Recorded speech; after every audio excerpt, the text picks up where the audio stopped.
But thank God all of us here protected and expanded the Affordable Care Act.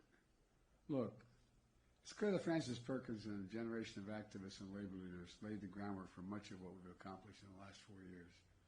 We're fundamentally transforming the economy by breaking an economic orthodoxy that has failed this nation for generation after generation, in my view.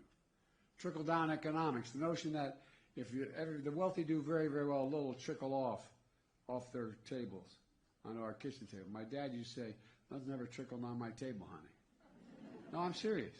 My dad was a really well-read man who didn't get to go. He went accepted to Johns Hopkins, but during the war he never got to go.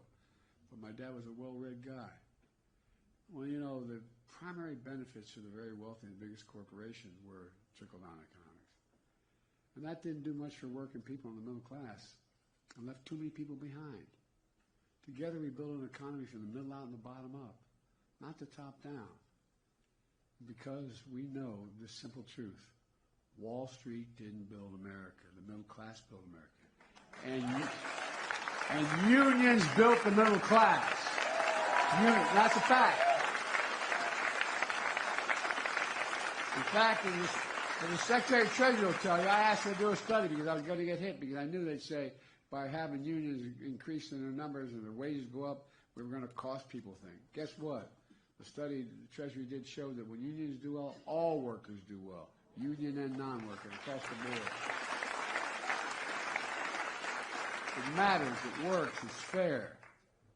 Kamala and I are so proud of the great job creation record of any, actually the greatest job creation of any single president in a single term.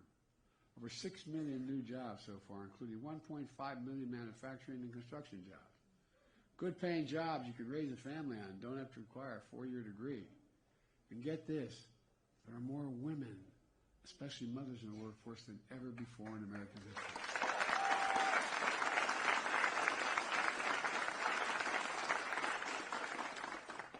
We're so damn proud to protected pensions of millions of union workers and retirees. When I signed the Bush-Lewis Act. You know, think about that. Imagine what the average American would say if you're going to do that with their Social Security, which this guy wants to do. Imagine if he said your pension, you can't count it anymore. In addition, we've recovered more than $1 billion in back wages and damages for over 600,000 workers here in America.